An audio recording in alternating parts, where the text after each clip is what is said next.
Comment ils vont tes enfants? Non, tu sais, ils étaient pas très bien avec les ordi, les trucs, les cours et tout. Ah, le Zoom. On est déjà au... Non, mais bon, est-ce qu'ils vont est-ce que ça commence à reprendre un peu la vie Tu veux? Ouais, maintenant ils veulent nous Non, faire non, des je- films. Shalom. Bonsoir. Bonsoir.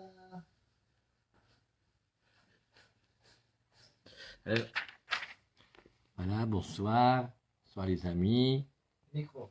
Micro. Ah, très bien, bravo. Bravo Jordan. Ça c'est... Et puis l'alimentation aussi. Non, l'alimentation c'est bon.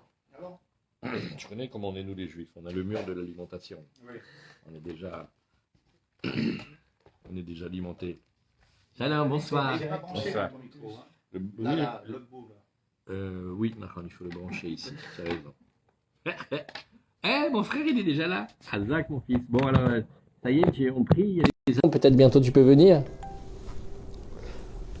Tu me dis si on entend, je l'ai branché. J'espère qu'on a bien allumé, voilà. Shalom, shalom, bonsoir, bonsoir. Alors, on se retrouve encore une fois, Baruch Hashem, ce soir. Voilà, en direct d'Israël et de Tel Aviv et de 43 rue Elat. Et bientôt, on puisse avoir la chance de se voir en vrai, d'être ici, de faire une belle fête. Et on continue, alors on va continuer notre aventure et notre préparation pour voilà la fête qui arrive, pour Pessah, la liberté. Et on va continuer notre étude sur la matzah. Dans la fête qui arrive, il y a beaucoup de mitzvot et on a la mitzvah de la matzah. C'est-à-dire que on va non seulement en prendre pour nous, en acheter pour nous, mais aussi on va s'occuper, Bezrat Hashem, de tous nos frères et toutes nos sœurs qui ont besoin, qui n'ont pas forcément les moyens d'avoir de la matzah et que notre joie, on va la partager. Et donc on va s'occuper de faire de la farine et de l'offrir. C'est-à-dire, ça s'appelle Kimcha d'Episra. Oui. Et cette fête-là, alors elle commence par faire du bien aux autres. Alors comme on parle de faire du bien aux autres, on remercie d'abord l'hospitalité de Déborah, toujours aussi forte et aussi émouvante. Hachem, il vous donne la force de supporter et de tenir le coup et de continuer à faire du bien. Parce que voilà, nous, qu'est-ce qu'on fait? On avance. Toujours le Ikar, c'est d'avancer. On marche encore, des fois on fait des petits pas parce que c'est difficile de faire tout le temps des grands pas. Mais au moins on bouge, on avance. Et là maintenant on avance vers Pessah, vers Pâques. Et on va encore parler ce soir un petit peu, on va parler encore un petit peu ce soir de cette fameuse matzah. Voilà. Alors, shalom, bonsoir. Et alors, on va reprendre très rapidement notre étude de la dernière fois et le développement, et on va avancer encore un petit peu au travers d'une question plus comment on fait pour Mamash le réaliser. Alors si vous vous rappelez, on va voir que cette fête là, bonsoir de Montréal, si aux furieuses de Vergazon, ils sont là, et c'est bien ça. Alors on a vu, il y a un lien très très très profond entre la joie et Pessah. C'est pour ça que la première des choses, on va s'occuper, Bezrat Hashem, de faire du bien autour de nous et d'avoir le souci qu'il n'y ait pas que nous qui passions un bon Pessah. Ah, de Marseille, Castellane. Et puis de faire en sorte que tout le monde soit content. Parce que il y a une joie pour les pauvres à Pessah particulière, oui, et oui, mais sous la neige, il y a le gazon. C'est pour ça qu'on boit là-bas des Perrier menthe. Et avec des bulles. Ça nous rappelle quand il n'y a pas la neige, quand il y a le gazon. Quand c'est vert. Et voilà, si on peut commencer à notre étude de ce soir, voilà, se soucier que il n'y ait pas que nous qui fassions la fête, mais aussi que tous ceux qui vont être seuls Alors voilà, maintenant, et au moins ici en Israël, ça y est, ça commence à se libérer. Maintenant, on peut sortir un petit peu et tout. Alors il y a des gens, les pauvres, ça fait des mois et des mois et des mois qu'ils sont enfermés. Ils ont passé tout seuls. Peut-être ça leur fait très plaisir d'être dans une famille où ils vont voir du rire et des chansons. Et puis tout simplement, faire un bon repas et raconter notre histoire. Ça peut faire une grande joie au cœur. C'est pour ça que le tout début des lois de nos lois de Pessah, de Pâques, ça commence avec le fait de se soucier qu'il n'y ait pas que nous. Parce que la liberté c'est bien, là, il y a la liberté personnelle, individuelle, le développement et tout, mais à quoi ça sert c'est nous on est contents et qu'à côté, il y a des qui souffrent. Quand il y avait une dame, une grande dame, elle s'appelait, je sais plus comment c'était son prénom, mais elle s'appelait Madame Buquet. Elle était une prof à l'école. Elle était aveugle, elle avait fait toutes ses études et elle était, moi je suis pour la santé, moi. Ouais. Et elle avait fait toutes ses études, elle était non-voyante. Et elle avait fait toutes ses études, elle était devenue même une professeure. Alors elle enseignait. Alors elle avait un franc-parler comme ça, et elle avait une phrase qui nous avait beaucoup marqué. Quand quelqu'un lui disait « Ça va Madame Buquet ?» Elle avait dit « Espèce de petit...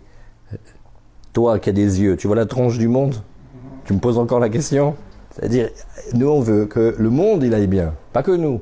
Et tous nos frères et tous nos sœurs et tous les peuples, que ça aille bien. Alors le premier souci, c'est qu'on s'occupe que cette matzah qu'on va manger, elle est d'abord pétrie avec le chesed qu'on fait pour les autres. Ça c'est, voilà. Et ce pain-là, il va avoir un goût spécial. Parce que quand on mange du pain d'habitude de toute l'année, en fait, quand on est avec le temple, et quand on vit en Israël, alors on a nos Kohanim, la tribu de Lévi, et nos Kohanim. À chaque fois qu'on fait du pain dans le four, on garde un pain et on va le donner au Kohen. Ça s'appelle la mitzvah de Challah. Bon, aujourd'hui c'est pas pareil parce qu'aujourd'hui on la brûle parce qu'on a peur de la manger dans l'impureté, mais normalement, chaque fois que tu fais 24 halot, tu donnes une. Ou quand tu fais 48 halot, tu donnes une. Donc on s'occupe de donner le pain. Dans le pain, il y a quelque chose qui est copain. Oui. Oui, quand tu prélèves la challah, en fait, tu prélèves de la pâte, du pain, pour offrir au Kohen. Mais bon, des fois, tu peux pas, des fois, tu vas pas pouvoir l'offrir au Kohen pour des raisons il faut faire attention à la pureté, etc. Mais normalement, on donne du pain. Donc, dans le pain, déjà, au départ, il y a le fait qu'on va le partager et on va penser à ceux qui sont défavorisés parce que eux, par exemple, ils vont pas faire la guerre en Israël, donc ils vont pas partager le butin, ils vont pas avoir de propriété terrienne. Donc ça veut dire ils vivent en l'air. Et qui s'occupe d'eux? C'est nous. On a leur charge, on doit s'occuper d'eux et en échange, qu'est-ce qu'ils nous font eux? Ils sont dans le temple, ils font les offrandes et ils nous bénissent. Voilà comment on est construit. Donc le début, c'est que la joie qu'il y a dans ce pain spécial, dans la matzah, c'est d'abord et avant tout la joie que on s'est occupé aussi des autres. Et si vous vous rappelez, comme on a vu la semaine dernière, on a vu que le ikar de la simcha, c'était, on refait l'histoire comme ça. Oui, Bédiouk, copain, on mange le même pain. C'est partagé. Et Bédiouk, il y a là-dedans quelque chose de très très beau parce que c'est une nourriture qui est essentielle. Et le début, c'est que on partage. Et ça, c'est le tout début de la chose. Et pourquoi? Parce que on a vu déjà ensemble un petit peu la semaine dernière, vous vous rappelez, le machal, il y a une parabole très belle avec la danse et avec la ronde et avec les deux mshon qui sont jamais d'accord, ils veulent jamais danser, ils sont tristes, ils sont... Alors, vous vous rappelez comment on a raconté l'histoire? Il y a un jeune... Oui? Oui, c'est le marié qui... Bonsoir, Rabbi Menachem, c'est Shmuel et Valérie Lasserie de Marseille. Ah, super, merci. Merci. Alors, oui, le khatan, on a l'illustré. Il y a un khatan, tout le monde l'aime, Bémet, tout le monde l'adore, il est mamash, il est très chelou, tout le monde l'adore. Et les amis viennent le voir et lui disent, tu sais quoi? Regarde. Oui, bien sûr, j'ai les mains pour Sarah Badrachel, bien sûr, Hachem. Voilà, on aimerait te faire plaisir. Dis-nous ce qui te fait le plus plaisir. Et il a dit, j'aimerais à mon mariage que tout le monde danse. Ça, c'est une évidence. Mais c'est ça qu'on va te danser pour toi. Mais demande autre chose. Il a dit, non, vous n'avez pas compris. À chaque fois dans un mariage, tu verras deux. Et ils sont comme ça un peu à l'écart. Et ils veulent pas se réjouir. Et bon. Alors, en général, qu'est-ce qu'on fait? Nous, on danse. Et eux, ils restent. Et on trouve des explications pourquoi ils doivent rester. De toute façon, ils sont patibulaires. Ils sont jamais contents. Ils sont comme ça, etc. Et donc, nous, on se réjouit. Mais la joie, elle n'est pas complète. Alors le Khatan, il dit non, j'aimerais que vous fassiez une ronde tellement enflammée, tellement un tourbillon, que vous les preniez comme ça, vous les kidnappiez, et vous les fassiez danser jusqu'à ce que la joie qui était cachée en eux, elle se réveille. Et ça s'appelle redonner de la vie, et ça s'appelle réjouir les gens, et on a vu que les gens qui savent faire ça, Béhémet, ceux-là, ils sont des enfants du monde qui vient. Ils ont le monde futur directement ici, c'est des gens avec un niveau incroyable. Pourquoi? Parce qu'ils vont faire des efforts, ils vont réfléchir, ils vont calculer, ils vont essayer de comment on peut le réjouir. Parce qu'il y a chaque personne au monde, elle a une zone de joie. Mais des fois, cette zone de joie, elle est tellement cachée que nous, on baisse les bras un petit peu. On fait non, mais celui-là, on a déjà essayé. Regarde, fais-moi plaisir. Regarde, tu vas perdre ton temps. C'est peine perdue. On a tout essayé. Alors la question, elle est, on a tout essayé. Mais c'est une créature de Dieu. Rien que parce que c'est une créature de Dieu, il a déjà de la joie. Dieu, il crée le monde, il a mis de la joie. Et le monde vers lequel il nous amène, c'est un monde que de joie. Et c'est un monde de joie qui est tellement grand que on dit, même les plus grands prophètes, quand ils ont prophétisé, ils nous ont parlé des mondes extraordinaires, ils ont parlé que de l'époque messianique. Mais ils ont pas... Je résume. C'était bien résumé. Et, attendez, il faut que j'appuie sur un petit bouton ici, ne pas déranger, voilà. Et donc, redonner de la force et de la joie à quelqu'un, c'est, comme il a dit Rabbi Nachman dans les Sichot Haran, dans le numéro 43, vous l'avez ici même en français, ici dans le centre, et c'est pas une petite chose, c'est une très très très grande chose. Et même quand il y a deux frères ou deux amis, nous on les voit, on fait bon, c'est des rigolos. Ils sont toujours de bonne humeur, ils sont toujours avec l'entrain comme ça. Et alors Eliyahu Hanavi, le prophète Eliyahu Hanavi, il a dit à Rabbi Yehuda Broukara, qui était son ami, il a dit, tu vois les deux là, eh ben eux ils sont les fils du Olam Haba. C'est en vrai, attends, fils du Olam Haba, faut être un grand tzaddik, faut être Joe le tzaddik. Alors comment ils font? Alors il interroge, qu'est-ce qu'ils font? Il dit non, nous, on voit des gens qui sont tristes, on les fait rire. Et on leur redonne de la joie. Et si on voit des gens qui se disputent, on leur remet du shalom avec un humour très très spécial, très très élaboré, on les touche. Et vous-même vous aviez trouvé hier, oui, vous-même vous aviez trouvé cette réponse magnifique. Comment on fait pour régler des conflits avec de l'humour? Parce que on apprend à comme dédramatiser, à voir d'une autre manière, à retourner les choses. Enfin, en fait, on retourne la tête et le cœur. Et ça, c'est la joie, la plus grande joie. Si on arrive à redonner de la vie et de la force et du courage à quelqu'un, ça n'existe pas aussi grand que ça. C'est ce que c'est, mamash, c'est ce qui fait Dieu.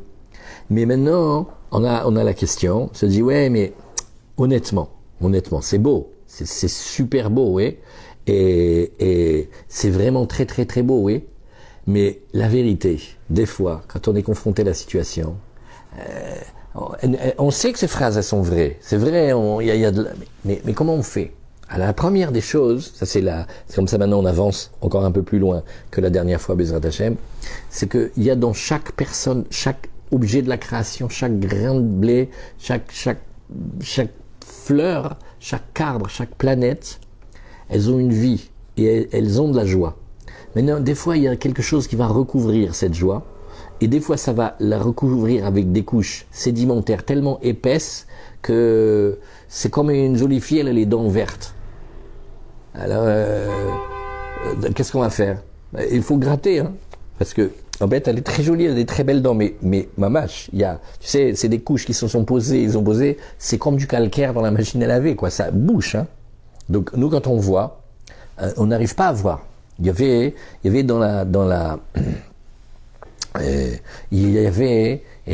le Talmud une histoire avec Rabbi. Elle est trop belle cette histoire, les mamaches, waouh. Et alors il y avait en Israël les filles pauvres. Maintenant les filles pauvres, qu'est-ce qu'elles avaient? elles n'ont pas de quoi s'arranger, elles n'ont pas de quoi se soigner, elles n'ont pas de quoi se faire belles. Donc comment elles étaient? Eh ben elles étaient comme des va-nu-pieds, comme des rayouyou comme ça. Et elles avaient des dents abîmées. Alors quand on essayait de les présenter pour qu'elles trouvent un mari, les hommes ils sont durs, ils sont cruels des fois. Et donc ça passait pas. Alors qu'est-ce qu'il faisait Rabbi? Il les amenait, il était très riche, il les amenait, il était un grand maître, il les amenait, il les faisait rentrer chez lui, dans sa grande maison. Il les confiait à sa femme et aux femmes de la maison.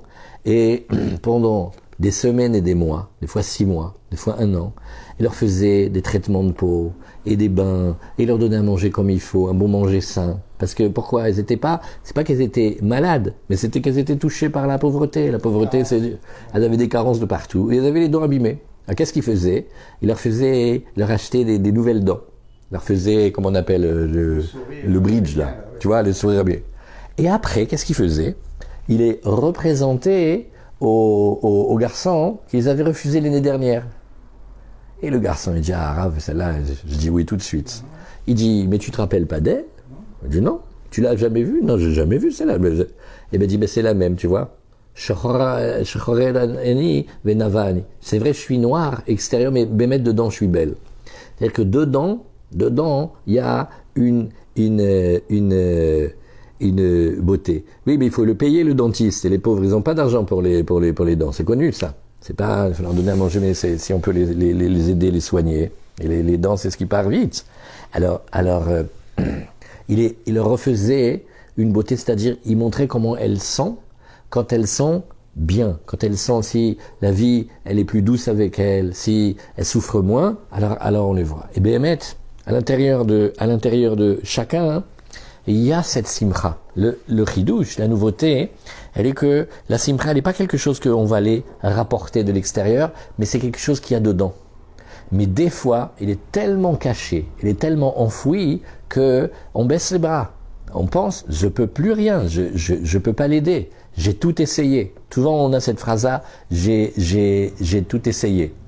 Et ce j'ai tout essayé, en vérité, c'est comme quelqu'un qui a essayé d'ouvrir une porte, mais pas avec la bonne clé. Alors il dit, mais tu sais, regarde, j'ai une crampe dans la main, j'ai tourné 10 fois, j'ai tout essayé, tu sais, j'ai essayé de lever la porte et de la pousser à gauche, à droite. Oui, mais c'était pas la bonne clé, il y a une clé. Mais dans cette clé-là, et quand le Khatan, il a dit, regardez ce que vous allez faire. Vous allez faire une ronde. Vous allez déjà développer comme une dynamique, un mouvement, parce qu'il faut que ça bouge. Il faut pas l'inertie, il faut pas rester sans bouger. Ça, c'est ça qui est le plus difficile. Mais parfois la vie elle fait que on n'a pas envie de bouger. Et on va bouger vite. On va faire vite un premier pas. Et après, le premier pas, il va entraîner un deuxième pas. Et après, le pas, ils vont commencer à danser, un peu comme on danse tout seul. Et quand il y a la dynamique comme ça, que tous, ils font la ronde, alors, regardez ce que vous faites. Vous les prenez. Vous les laissez pas de côté. L'erreur, elle est de les laisser de côté. Pourquoi on les laisse de côté? Parce qu'on dit d'accord, mais on dirait qu'ils veulent pas se bouger. On dirait que, tu sais, hein, s'ils veulent rester comme ça, eh ben, tant pis pour eux. Voilà. C'est cette phrase-là. En Pessah, on l'arrête. Il n'y a pas tant pis pour eux. Mapitom, chacun des Bnei Israël, il est libre. Et tellement il est libre que même le plus pauvre des Bnei Israël, même celui, il ne sait même pas s'il a à manger demain. Il n'a pas où loger, il n'a pas où dormir, celui-là, on va lui donner, s'occuper de lui de telle manière que il a 4 verres de vin et il va s'accouder comme ça, comme un prince, et c'est comme ça. Mais il dit, mais je suis pauvre, j'ai joué un rôle. Il dit, non, tu vas pas jouer un rôle. Tu vas vivre comme tu es vraiment. Parce que nous, on est les fils du roi. Et en tant que fils du roi, on devrait être immensément riche et puissant. Ah, on n'est pas tous. Pourquoi? Parce que les tuyaux, ils bougent. Les tuyaux, ils se bouchent des fois. Et avant qu'on arrive à avoir les tuyaux qui soient débouchés, les canaux les canaux qui s'ouvrent, il faut du travail. Alors, la première des choses, pour la simcha, elle commence à partager. On partage le pain, on s'occupe que tous nos frères ils aient aussi de quoi. Et Baruch Hashem, c'est incroyable. Aussi en dehors de France, en dehors d'Israël, mais en Israël, mais c'est fou. C'est mamash, il y a plein, et on s'occupe. Alors voilà, celui qui peut, eh ben il va donner, comme on a vu tout à l'heure avec Sion, il va donner du manger déjà prêt. Celui qui peut donner de l'argent avec lequel la personne va faire les courses. Mais voilà, ça on s'occupe vraiment, c'est magnifique. C'est comme ça. La joie, elle commence déjà parce qu'on partage. Parce que la vraie joie, elle est pas quand on est content que tout seul. C'est comme dans l'histoire, on danse. Ah, nous on s'est éclaté. Mais ça te dérange pas les deux qui sont tout le temps assis au fond? Non mais regarde, je t'ai déjà expliqué, c'est eux qui veulent pas. Alors la réponse elle est non, t'as pas compris. C'est pas eux qui veulent pas. Ouais, c'est que ils peuvent pas, ils savent pas. Ils n'ont pas la force. Très souvent, ouais, comment on est avec les autres et comme nous on va bien. Alors comme nous on va bien, alors on regarde les autres qui vont pas bien, on dit mais tu devrais te bouger quand même. Hein. Tu sais quoi, il faudrait que tu te prennes en main, hein. Regarde-moi. Ouais, il a toute la lumière, Dieu il m'a tout donné, il a donné la santé, le bonheur, tout ce qu'il faut. Alors évidemment qu'il se la pète maintenant. Mais si on prenait le même et on lui mettait 10% de la galère que l'autre il a, ouais, lui ce serait toute la journée qu'il serait au lit. Et après quoi? Alors quand on est de la Rahmanout, que le cœur il s'ouvre et que Bémet, mamash, la première des choses, voilà maintenant on arrive, c'est bientôt. Que la première des choses, mais ça peut pas être. Elle a raison cette dame. Ouvre les yeux, regarde la tête du monde. Et toi tu es content dans ton coin, tu es content. Alors la première chose, voilà, la matzah, ça commence quand on s'occupe à faire du bien et qu'on partage. Et non seulement ça, mais qu'on invite. C'est très beau d'inviter. Dans chaque immeuble, il y a toujours une petite vieille, elle est un peu seule. Toujours une femme, elle a plus son mari. Il y a toujours des... Alors voilà, Pessah, ouais, Raza qui viennent à table. Moi, qu'est-ce que ça te coûte? Si t'as pris déjà pour 10, tu peux pas faire pour 11 ou 12. De toute façon, quand tu vas faire les courses, ouais. Alors, il y a des milliers de caisses. Il y a, regardez comment Deborah, elle se décarcasse. Mais elle est toute petite, hein. Elle fait le travail de 100 personnes. Alors, si quelqu'un qui est tout petit comme ça, il arrive à se décarcasser, vous vous rappelez comment on disait, alors à quoi ça sert que du gros il se décarcasse? Ouais, on se décarcasse, ça veut dire, on sort de notre épaisseur là, on sort de trucs qui nous tirent vers le bas. Et alors après, quand tu sais qu'à ta table, il y a des gens que vraiment, c'est comme si on les ressuscite, et ils sont contents. Rien qui reste, rien qui sont là. Et ils mangent, on les sert bien et ils passent enfin une soirée où ils vont voir du monde là avec tous ces mois qu'on a passés et enfermés. Rien que voir du monde, voir des têtes, voir des enfants, voir une table, de la lumière et des matzot, qu'on partage des matzot. Alors, on aide et on se renseigne et vraiment, quand on ouvre les yeux, on voit que mamash, à 2 pas de nous, il y a des gens qui ont le besoin. Déjà notre famille et puis les voisins et puis tous les gens. Alors voilà, ça c'est le plus beau cadeau. Et ça donne une simcha. Pourquoi ça donne une simcha? Pourquoi ça donne de la joie? Parce que on fait comme Dieu, on donne. On arrête de prendre et de penser que à nous et on donne. Ça c'est mamash très beau.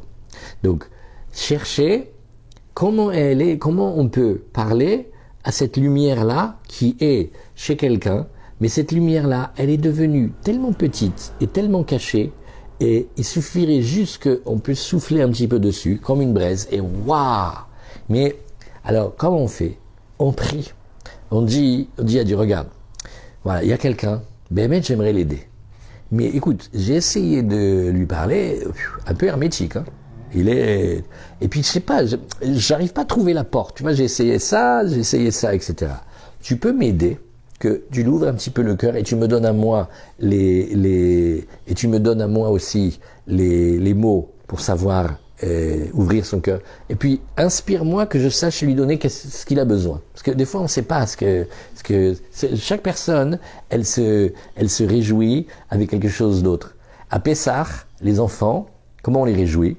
On les réjouit en leur donnant plein de petits trucs sympas à grignoter pour qu'ils restent réveillés. Eh ben oui, parce que toute la soirée, c'est pour eux, ils vont poser, ils ont appris la chanson, ils vont chanter Manishtana. En fait, le but, c'est de créer de la surprise. Et donc, ils vont poser, dès qu'il y a un petit enfant qui fait, ah, mais ce soir, c'est pas pareil, hein, c'est bizarre ce soir, qu'est-ce qui se passe? Ah, Razak, on a fait ça. Et ça donne Ken. Alors invitez des gens qui vous font pas peur, mais même à l'intérieur de cette personne, de ces phénomènes-là d'aujourd'hui, il y a toujours quelqu'un que oui, on peut inviter. C'est pas devenu maintenant que chacun qu'on va voir quelqu'un, c'est un suspect. C'est quand même notre frère, c'est notre sœur, il faut pas. Et vous avez déjà vu une maman qui veut pas allaiter son fils, elle dit pourquoi? J'ai l'impression qu'il va me refiler un virus. Non, le lait qu'on donne, dedans il y a toutes les protections.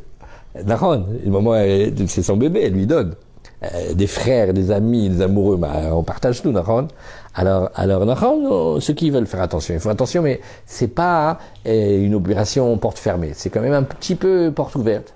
Et avec le peu qu'on est, et puis des fois, celui qu'on va inviter, qu'on croit être à l'extérieur, des fois, celui qu'on invite, c'est un de nos enfants ou quelqu'un de notre propre famille. Celui qu'on s'occupe jamais de lui, celui qui passe toujours pour compte. Vous savez comment c'est dans les familles? Le seul de la famille qui est normal, qui fait pas d'histoire, personne ne s'occupe de lui. Mais pourquoi? Il fait pas d'histoire. Alors peut-être lui, c'est lui notre invité. Peut-être une partie de nous-mêmes, c'est notre invité. Et bref, on trouve, on cherche et on trouve. Et Béhémet, ça, c'est le début. Parce que c'est une vraie joie, parce que on n'est pas tout seul et on a pensé aux autres. Et des fois, même si physiquement on n'a pas pu inviter, mais l'envie et le désir d'avoir voulu inviter, ça compte. Déjà, on est connecté. Nos âmes, elles sont connectées. Nos cœurs, ils sont connectés. Peut-être Mahan, on n'a pas pu l'inviter, mais, oui, et peut-être on n'a pas pu l'inviter, mais au moins, dans son cœur, peut-être ce soir-là, il est moins triste, il va être content. Pourquoi? Parce que, quelque part, dans son âme, il sent qu'il y a quelqu'un qui a pensé à lui. Ça, une petite attention, un petit mot, un petit message, une petite lettre, un petit truc. Et puis on peut envoyer des choses, on peut lui envoyer des choses. Voilà. Ça c'est le premier point, c'est que si on pense et si on veut faire du bien, on peut comme ça par petite connexion, on peut changer la planète. Hein. C'est la planète qui bouge parce que c'est une nouvelle forme d'intelligence. Et c'est quelque chose qui va rayonner. Et ça rayonne beaucoup parce que quand on pense à quelqu'un ou quand on prie à quelqu'un, oui, quand on prie pour quelqu'un, en fait, on connecte. Maintenant, les âmes, c'est pas comme les personnes. Les personnes, elles sont là où ils sont. Ils sont pas à deux endroits en même temps. Ils sont pas dans deux époques en même temps. Ils sont pas dans deux situations en même temps. Ils sont même pas dans deux pensées en même temps. Mais quand on prie, et quand on veut penser faire du bien, oui, alors, quand on a envie de faire ça, on connecte les âmes. Et chaque âme, elle est connectée avec plein d'autres âmes. Plein. Ses ancêtres, et même elle est connectée avec les âmes des enfants qui sortiront de lui et de ses enfants. Et toutes les situations qui ressemblent. Donc ça s'appelle une énergie, une synergie incroyable. Voilà, ça, c'est le premier point. Et aussi, on va voir maintenant un deuxième point, c'est que vous avez vu comment on fait à Pessah, la matzah, elle a un truc incroyable. On apprend plein de choses et ce soir, on est ensemble et on prépare. La matzah, elle représente le moment où on a quitté l'Égypte. L'Égypte, c'est la vraie prison. Et c'est marqué dans les livres, Rabbi Nachman, il le dit tout le temps. C'est l'essentiel, c'est la prison intérieure. Parce que l'Égypte, ça fait belle lurette que on connaît même plus, on sait même pas dire comment c'était mettre l'Égypte de cette époque, etc. Et ça fait longtemps que, comme puissance monétaire et culturelle et d'armée, etc., c'est longtemps que c'est plus là. Mais la prison intérieure, on la trimballe tous et on en a plein. Maintenant, c'est marqué On dit que quand on fait le soir de Pessah, on doit se voir. Mais vraiment, maman, se visualiser, c'est un vrai travail de méditation très profond. On doit se voir que nous, on sort de notre prison intérieure. Waouh! C'est balèze, ça. Alors, faut pas l'oublier. Et on reçoit des forces le soir de Pessah. Mais, maman, dans les livres, c'est marqué, c'est impressionnant. Mais c'est pas grave si on le ressent beaucoup, un peu passionnément à la folie. Le fait qu'on le sache, alors de toute façon elles sont là, ces lumières. On peut se mettre en phase avec les lumières, mais de toute façon elles sont là. Donc il y a des possibilités de se libérer. Comment on se libère? Qu'est-ce que c'est cette libération? C'est que il y avait en Égypte des phénomènes très très spéciaux. Quand on regarde les Midrashim ou le Zohar ou comment, en fait, on était prisonniers de nous-mêmes. Parce que l'Égypte était un pays qui n'avait pas de frontières. Il n'y avait pas des miradors et il n'y avait pas de barbelés. Donc si on voulait sortir Béhémet, on pouvait sortir. Mais il y avait une peur en nous que quand on s'approchait, on voyait comme des bêtes sauvages qui venaient vers nous. Rappelez le prisonnier, le numéro 6, je ne suis pas un numéro. Rappelez ça? Et à chaque fois qu'il veut sortir, il sent des fois qu'il veut s'échapper. Il y a comme une boule qui vient comme un... Vous rappelez ça? C'était très puissant cette chose-là. On fait des études de sociologie dingues là-dessus. Et qu'est-ce que c'est? En fait, c'est une illusion. Ça n'existe pas. C'est comme un monde parallèle, mais il n'existe pas. Mais pour nous, il y a une réalité qui est tellement grande qu'on mettrait notre main au feu mais ma pitome, on ne peut pas sortir. D'ailleurs, jamais personne n'est sorti. Et si Béhémet, cet empêchement-là, il était comme une illusion. Et si Béhémet, la vérité, elle était que on est libre. Ah, ça c'est pas possible. Alors il y a une histoire. Elle est une histoire de chez le Baal Shem Tov et les élèves et aussi un petit peu dans Rabbi Nachman. Il y a une histoire extraordinaire. Il y a un roi et ce roi-là, il invite ses sujets à venir le voir. Et alors, il y a un village, et dans ce village-là, il y a tout un groupe, et ils décident d'aller voir le roi, et donc il faut marcher longtemps et aller vers le palais. L'histoire dure très très longtemps. Il faut la faire autour d'un feu de bois, il faut le faire un soir avec des chansons, mais la version plus rapide, la version courte, elle est que au début, ils vont être beaucoup. Et à chaque fois, ils vont se retrouver devant comme un barrage, tu vois, et comme des gardes et des sentinelles, et on les laisse pas passer. Et à chaque fois, il va y avoir comme les plus téméraires, ils vont dire non mais attends, ils sont vachement espacés. Et regarde, tu as remarqué, les gardes, il n'y en a pas un qui a moins de 65 ans, c'est des vieux. Ah, les vieux, regarde, nous on est jeunes, viens on court et on les passe. Hazak, alors, une partie dit non, tu te rends compte, et s'il y a des sentinelles, c'est grave quand même, il faut pas passer. Et alors une partie passe. Et puis après, ainsi de suite, il y a des sentinelles de plus en plus rapprochées, etc. Et alors à la fin, il n'y en a que quelques-uns, même un seul, il arrive devant le roi. Et le roi, il lui dit, mon fils, tu as tardé, hein? Je t'attendais depuis longtemps. Il dit, mais mon roi, il y avait la montagne, il y avait la rivière, il y avait les sentinelles, il y avait le mur, il y avait ceci et cela. Et le roi, il lui dit, mon fils, tourne-toi, regarde. Et il se retourne, et tout ça n'existait pas. C'est fort cette histoire. Parce que sur le moment, la difficulté, l'empêchement, elle prend une réalité, mais wow, on a l'impression même qu'il n'y a que ça. Et on a l'impression que le vrai, le réel, la réalité, c'est l'empêchement. Alors voilà, on peut pas, on est empêché. Et Béhémet, il y a quelque chose dedans qui passe cette chose-là. C'est fou. Et quand on sort d'Égypte, la matzah qu'on mange maintenant, elle est extra la matzah. C'est la nourriture, le pain le plus simple du monde. Il y a de la farine et de l'eau. On peut pas plus simple. Mamas, on prend du blé, on va le moudre, on fait la farine et on met de l'eau, on pétrit et on le met dans le four. Voilà, Hazak. Ouais. Quelle histoire pour la préparer.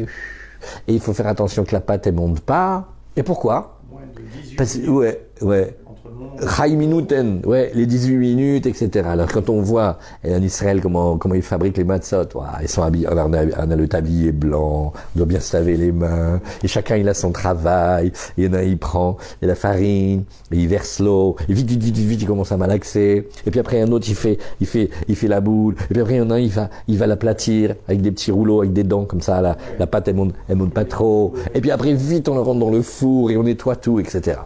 Avec un souci du détail, on meurt de rire. Enfin, c'est pas très drôle quand on prépare, mais et tout ça pourquoi? Parce que il faut pas qu'elle monte. Et voilà, on va manger le pain le plus simple. Ça s'appelle, chez Rabbi Nachman, ça s'appelle la pashtout et la tmimout. Être simple, être pas compliqué. Et ça, on va manger un pain qui montre dans sa forme et dans son goût et dans sa préparation, mamash, la plus grande simplicité, parce que ça c'est pour retrouver la joie, il faut retourner à la simplicité, parce que la joie elle s'en va quand on est compliqué. Plus on complique, moins on a de la joie. Parce qu'on remet tout en question et on se pose des questions et chaque chose, et si ça va pas, etc. Mais si on sait profiter, on sait être content, alors mettons le voit. Et comment on est sorti d'Égypte? Oui.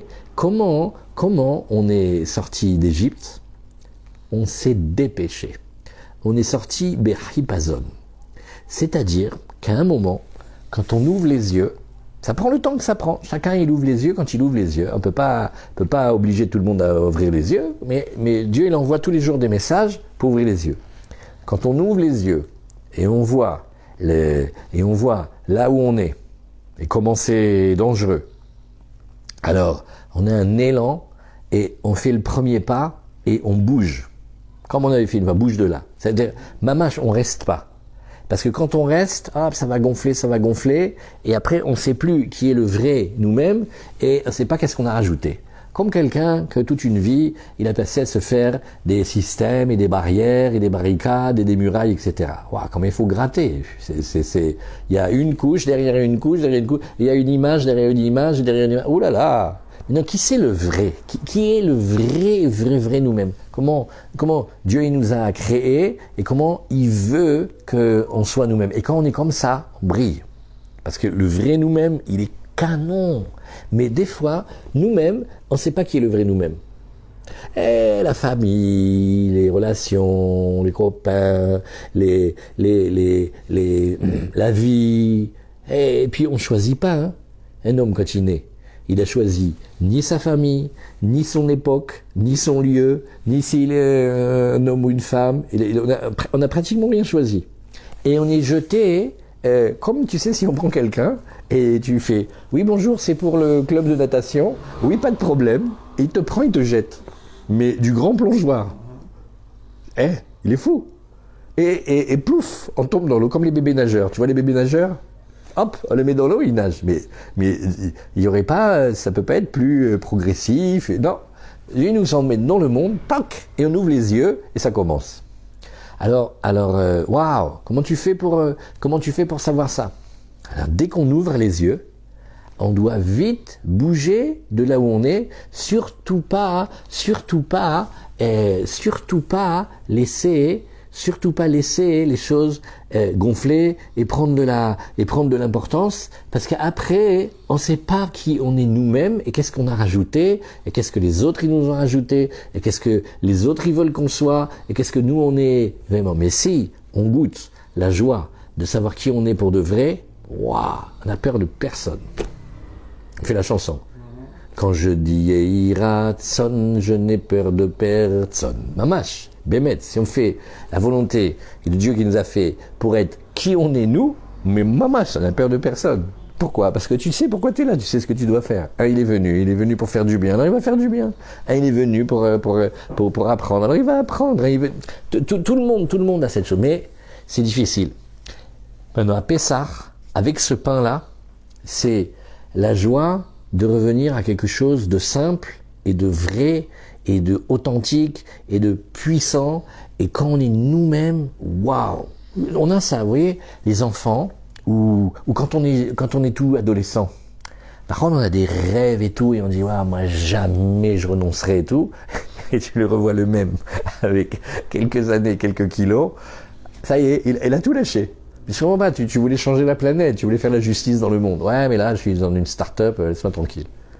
Mais qu'est-ce qui nous saoule avec cette start-up? C'est toi la start-up, c'est toi que tu dois commencer à te bouger. Alors le start-up, c'est que le start-up, c'est on se bouge. Et comme ça, on est sorti d'Égypte. C'est-à-dire qu'au moment où Dieu nous a ouvert les yeux, on a eu cette force-là, on n'a pas attendu une seconde et bzzt, on est sorti. Alors, ça c'est une des explications, mais c'est très vrai dans la matzah. On mange le pain, c'est-à-dire comme nous-mêmes, c'est comme si on pouvait être en relation avec le vrai nous-mêmes, ça s'appelle la Nekuda Tova et le Hatzmo dans Rabbi Nachman. Et comment on est avant que la vie elle nous rajoute les épaisseurs et les pelures d'oignon. Tu connais la pelure d'oignon? C'est-à-dire, t'enlèves. Où il est le vrai? Où il est le grain? Où il est le vrai? Combien on a rajouté des trucs dans notre vie et la pression sociale. Et quand on devient religieux aussi, à la rigolade. Ça veut dire, tu connais la théorie quand on était petit, il n'y avait pas encore les supermarchés, tu vois, Auchan, Leclerc, ça, il n'y avait pas ça. Il y avait le petit magasin en bas de la maison. Donc quand le matin, tu voulais acheter quelque chose, tu allais en bas et tu voulais un yaourt, tu vois. Maintenant, quand ils ont inventé les grandes surfaces, tu achètes ton yaourt, tu le mets dans le grand caddie, et quand tu passes à la caisse, tu fais « Ah monsieur, ces 12 articles ne peuvent être vendus séparément ». Et puis non, mais moi je peux acheter que un. Ah non monsieur, ces 12 articles peuvent être vendus séparément. À quoi ça ressemble? À quelqu'un qui met un pas dans la Torah. Au début, il veut Dieu, il veut la pureté, il veut le bien, il veut s'arranger et tout. Et tu le revois après, il a ramassé sur lui toutes les coutumes et toutes les sévérités, etc. C'est-à-dire au lieu qu'il pèse son poids, il a 100 kilos de trucs en plus. Mais tu sais comme les choses ça sert à rien, on te l'a mis dessus. Et se libérer et garder ce qui est l'essentiel et baser tout ce qui est pas nécessaire et qui nous alourdit comme ça, c'est du travail. Alors voilà, avec ce pain-là, qui est simple et qui est pur et qu'on a travaillé et on a fait attention quand on l'a préparé. On a fait très attention. On l'a pas laissé gonfler, même pas un tout petit peu. Donc on revient à la VO, à la version originale originelle de qui on est. Waouh, ça c'est beau. Et alors, quand on fait ça, qu'est-ce qui se passe? Il y a un miracle qui se passe. D'un coup, on parle. C'est un pain, qui fait parler. Il suscite des paroles. Plus il est simple, et plus il est préparé, et plus on a pensé à faire du bien autour de nous, pitom, on va parler. Et tu sais ce qu'on va parler? On va parler d'un truc, bon ça met un peu les larmes aux yeux, mais on va parler de qui on est et de toute notre histoire. En fait, la Haggadah, c'est comme si on avait la chance de savoir qui on est pour de vrai. Vous avez remarqué qu'à part quelques élus, vraiment, qui peut dire d'où vient sa famille? Où on remonte? Des fois on peut remonter peut-être il y a 2 siècles ou combien on peut remonter. Mais on sait pas, des fois on sait même pas quelle tribu on est. Voilà, nous on est tous ici. Alors celui qui a parmi nous un Cohen, alors on sait lui il est de la tribu de Lévi. Il y a quelques familles, on sait d'où ils viennent, mais on sait même pas quelle est notre tribu. Il y a 12 tribus, on sait pas d'où on est nous. C'est quand même fort. Et on sait pas notre histoire. Maintenant imagine que ce pain-là, il va réveiller toutes les mémoires accumulées depuis la création du monde et on refait notre histoire. Et c'est pour ça qu'on commence et on raconte depuis Avraham Avinu. Vous vous rendez compte? On est en train de raconter un truc et c'est comme s'il y avait un grand-père qui a vécu la guerre et il dit regardez mes petits-enfants, Pépé va vous parler une fois dans l'année, voilà, je vais vous raconter. Et ils nous ont mis dans des trains, et on est arrivé là-bas, et après on s'est échappé, et après j'ai rencontré grand-mère, ça c'est 3 générations, 2 générations. Imagine maintenant, on refait depuis toute notre histoire.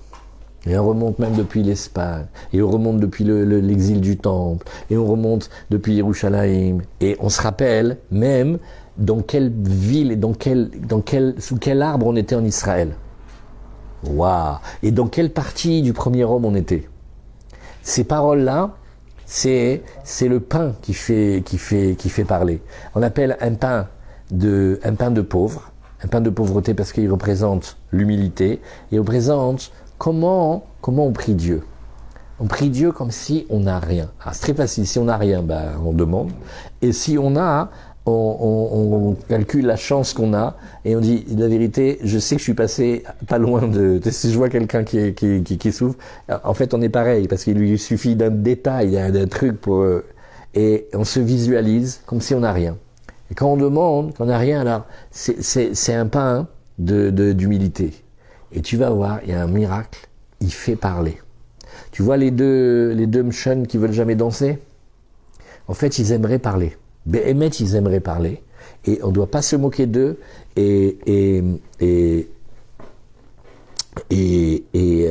On doit pas se moquer d'eux. Et au contraire, on doit leur donner beaucoup de considération parce qu'ils nous représentent, nous, quand on n'arrive pas à parler. Ça veut dire que, voilà, le cœur, il se ferme. Et on est comme un camembert, on n'arrive pas à parler. On est comme ça. Mais on sait au fond de nous qu'il suffirait de rien pour qu'on parle. Mais bon, alors on est découragé, on a déjà essayé, on a vu ça marchait pas. Bon alors, mais Béhémet, si on réveille, c'est comme quelqu'un qui n'arrive pas à parler et d'un coup un jour, c'est comme une source. Ça veut dire, c'est comme si tu vois, tu as percé la terre et tu as trouvé une nappe phréatique. Au début, ça va sortir, un petit peu une goutte, et après, ça va sortir. Mais après, c'est une rivière. Il y a une rivière pure et fraîche, et elle a un joli son quand elle coule, et elle est belle, et c'est frais, ça réveille. Ça, c'est quand on va. Et c'est pour ça que ce soir-là, on va raconter. C'est très spécial. Vous savez que nous, on est un peuple on a de la mémoire. Et très souvent, quand il y a des peuples qui veulent marquer un événement, ils ont une grande souffrance, c'est que la génération de ceux qu'on connu, ça va, les enfants de ceux qu'on connu, ça va encore, mais dès que tu passes aux petits-enfants, aux petits-enfants, à Bechlal, on se rappelle pas, par exemple. Nous, on avait un grand-père, il était beau, il s'appelait Pépé Avram, il avait des yeux bleus, il était beau comme ça. Et alors il avait une veste, et il avait tellement de décorations de la guerre de 14-18 que la veste, elle penchait, tu vois. Quand il mettait le costume, la veste, elle penchait. Et toujours quand on était petit, les pauvres se moquaient de lui, on fait « Pépé, tu as fait la guerre contre qui ?» Alors il disait « J'ai fait la guerre, les Prussiens. Non, les Allemands. Non, les Autrichiens. » Il ne savait pas contre qui il a fait la guerre, il a passé 5 ans dans les tranchées. Tu crois qu'il y a aujourd'hui quelqu'un qui se rappelle à tous ces millions de gens qui sont partis, total, on dirait pour rien du tout. Et ça, c'est une grande guerre il y a 100 ans, même pas 100 ans. Et à peine un peu plus de 100 ans. Imagine que nous, on a une mémoire, on se rappelle des choses qui sont passées il y a 3 millénaires et demi, des choses incroyables. Et ces millénaires-là, ils nous rappellent à qui on était dans la création du premier homme. Il y a de la parole, ça parle. C'est un pain qui fait parler. Alors qu'est-ce qu'on a vu? C'est un pain qui va susciter de la joie. Et cette joie-là, on va se rendre compte que au fond, oui, et au fond, on se rend compte que on a Béhémet plein de choses en nous, et on se rattache à ce qui était avant, qui se rattache à ce qui était avant, et comme ça. C'est rare les moments dans l'histoire. Il y a un autre moment dans la vie où il y a ça, mais on le sent pas aussi fort. C'est quand il y a un mariage. Quand on voit un mariage, il y a beaucoup d'émotions. Alors c'est marqué dans les livres que il y a toutes les âmes de ceux qui ont disparu, des ancêtres qui viennent. C'est-à-dire un monde fou en fait. Et la joie et l'émotion, même parce qu'on a reconnecté toutes les zones de mémoire. Alors déjà, de le savoir, c'est une chose. Et après, de prier pour le vivre et pour le ressentir, mais c'est très puissant. Et ce soir-là, avec cette matzah, ça donc c'est que on a partagé. Il n'y a pas une joie comme faire du bien. Surtout quand Dieu il nous donne à nous du bien, que dans la même seconde, on le partage. Voilà, on gagne une somme d'argent. à la minute, à la seconde où on le voit que l'argent il est arrivé dans le compte, voilà, aujourd'hui, c'est trop fort. Tu appuies sur l'application, tu fais un transfert, mais ça prend 2 minutes. Et si c'est quelqu'un que tu as l'habitude d'aider, l'application elle a déjà enregistré. Tu as juste à mettre le montant et tu fais tac comme ça, et ça lui arrive. C'est fou, c'est incroyable. Ça éduque à grandir, et cette grandeur-là, elle suscite de la joie pour celui qui reçoit, et après en retour, parce que nous on a donné, et on se rend compte que celui qui a reçu, il nous a aidé plus que ce que nous on l'a aidé. Parce que lui il nous donne des lumières immenses. Et on fait un réflexe. Dès qu'on a quelque chose, hop. Et on n'attend pas. Pourquoi? Parce que si on attend, on fait non mais attends, je vais complètement oublier, il faut payer ça. Attends, doucement. Et tu vas voir que très naturellement, pitom, si tu avais donné à la seconde même, tu aurais donné, et par exemple, tes 10% de ce que tu as reçu, mais quand tu attends, tu vas voir les 10%, ils vont avoir une inflation à l'envers. Oui, mais normalement, sur les 10%, il faut déjà avoir payé tout ce que tu as à payer. Ken, mais mon chéri, quand tu payes tout ce que tu as à payer, cette phrase de tout ce que tu as à payer, tu vas voir que plus tu y réfléchis et plus tu vas trouver des trucs à payer. Donc si tu sais faire un fonds de roulement de base, tu payes comme quand tu travailles, il faut que tu payes ton loyer, que tu payes tes employés, ça c'est les charges qui sont inhérentes. C'est ça, mais ouais. Non, ça n'a d'accord. Les 10% ils sont comptés sur la somme globale ou sur la somme après le loyer, après la somme qui est à toi, la somme qui te reste. Mais on parle maintenant que tu as fait ce travail-là, mais pourquoi on attend? Voilà, c'est la même chose que le Hamed. Quand ça gonfle, on perd l'intelligence de la chose. Quand on est gonflé, quand on est... alors la joie, d'où elle vient, j'arrive pas à vous lire en même temps Meryl, j'ai pas lu depuis longtemps, mais la joie, elle vient d'une sphira qui est très très très très haute, elle vient de la sphira de la Bina. Et dans les livres, on l'appelle Ima. C'est la joie de se rattacher à sa source. Elle a plein de noms. Elle s'appelle Bina, elle s'appelle aussi Ima, elle s'appelle Moment, et elle s'appelle aussi le Olam Haba. Il y a un goût du Olam Haba quand on est appelé ça. Et pourquoi? Parce qu'on retourne à notre source. Et Rabbi Nachman, il a une histoire extra. Il dit que on peut pas enlever à quelqu'un quelque chose qu'il aime si on lui donne pas quelque chose de plus grand à la place. C'est impossible. Alors qu'est-ce qu'il donne comme exemple? Un exemple très rigolo. Il dit un petit enfant, un petit bébé. Là il commence maintenant, il gazouille, il marche et tout ça, il rampe. Waouh, il a trouvé un cafard. Oh, comment il va jouer avec le cafard, etc.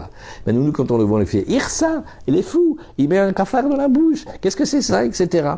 Et tu peux pas lui enlever. Si tu lui enlèves, il va hurler, il va te faire un scandale. Tu sais qu'est-ce que tu fais? Amène sa mère.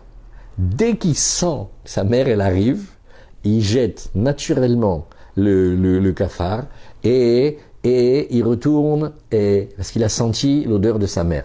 Alors la joie de revenir à sa source, c'est ça qui nous fait lâcher toutes les lourdeurs et toutes les choses parce que quand on a oublié la joie de connaître qui on est et qu'est-ce que c'est le vrai nous-mêmes, alors on cherche la joie, alors on va la trouver dans un cafard. C'est ça la déprime et le cafard. Ça veut dire, on prend ce qu'on trouve, hein. Tout homme a besoin de bonheur, toute femme a besoin d'amour, et l'amour on le trouve. Mais si c'est la version qui nous correspond pas, c'est la version prise unique de la chose, oui, Hayuyu Carnaval, alors c'est bête de mettre toute sa force dans cet endroit-là, hein, alors que la source de cet endroit, c'est celle-là qu'on cherche pour de vrai, et c'est celle-là qu'on a besoin. Cette simplicité cette simplicité-là de la joie de pouvoir donner et de pouvoir partager et de pouvoir revenir à la simplicité et de savoir que dès qu'on ouvre les yeux, on bouge et on reste surtout pas et on laisse pas gonfler comme ça, on reste le vrai nous-mêmes et que avec ça, on se rattache à notre source et que quand on est dans cette source-là, c'est là la source de la joie. La joie, elle est chez Ima. Mais elle est tellement grande, même pas on peut en parler, elle existe dans tous les mondes et elle est très très très très très haute. Et c'est elle qui va être responsable aussi de toutes les joies. Sauf que les joies, elles sont comme la matzah. Il y a la VO, la vraie, la pure, la vraie, ça où on est ma mâche. C'est simple et c'est beau et il n'y a pas de question. Et quand on s'éloigne, alors, il y a des complications et c'est, comme on avait dit une fois, situation, situation sentimentale compliquée. Eh oui, parce que la vie, des fois, elle est compliquée. On n'a plus la tête, on ne sait plus. Mais si on peut revenir à qui on est, ma mâche pour de vrai. Ouais. Et tout ça, ça se passe pendant le soir de Pessah, et c'est quelque chose avec la matzah. Et comme on a vu aussi, ça c'est le dernier point, on a vu aussi que cette ronde-là, qu'est-ce qu'elle représente? Elle représente toutes les guérisons. Parce que comme il nous a appris le Rebbe la dernière fois, c'est que tous les dérèglements de la joie, cette joie vraie, la vraie version, tous les dérèglements, c'est eux qui sont la cause de tous les déséquilibres et toutes les maladies. Et comment on l'appelle, la matzah, dans le Zohar? Elle a un nom incroyable. Il s'appelle le pain de la guérison. Et Béhémet, on a une croyance. C'est pas très explicable. Ça marche moyennement avec les calories et les diététiciennes, mais nous on a une croyance comme ça. De la même manière qu'on croit et on est persuadé que le manger de Shabbat, il va pas dans le même endroit que d'habitude. Il est, comme il dit Rabbi Nachman, c'est inacher les gamré. Et il y a quelque chose avec le manger de Shabbat. Tu peux le manger, t'essayer de le faire dans la semaine. Il y a un charme. Il y a quelque chose. On sent que c'est en rapport avec l'âme. De la même manière, la matzah, elle guérit. Et tu verras, les vieux juifs, les anciens, les grands-parents, etc., ils savent ça. La matzah, c'est bon. Alors, maintenant, aujourd'hui, Baruch Hashem, c'est pas comme avant. Avant, il y avait une seule sorte. Mais maintenant, il y en a des toutes fines, des super bien faites. Elles sont toutes fines, elles sont très agréables. Il y en a même des molles pour ceux qui veulent. C'est comme les Yéménites. Tu vois, tu achètes, t'as bien. Tu peux faire toutes sortes de matzah. Elle guérit. C'est la matzah de la guérison. Pourquoi c'est la matzah de la guérison?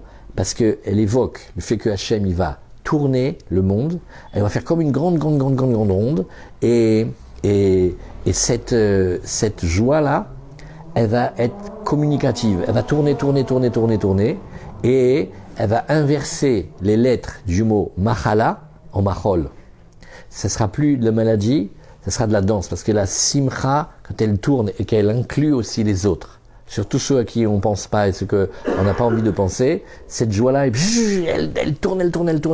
C'est un mouvement incroyable. Et ça amène vers le monde futur. Alors que Bezrat Hashem, on a la chance, pas seulement de le lire et de l'apprendre, de le dire, mais de le vivre vraiment, et que cette petite galette-là, elle nous fasse le plus grand bien.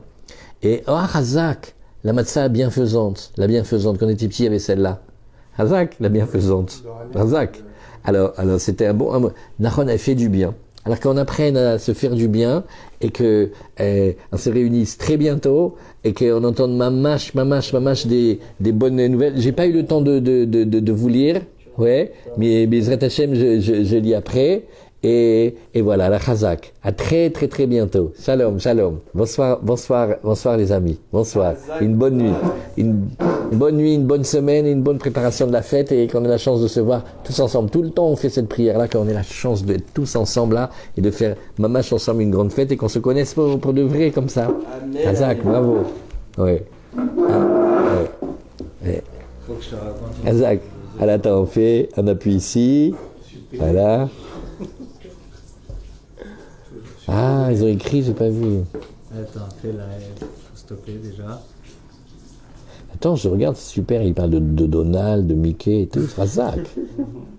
Extra. Razak. Allez.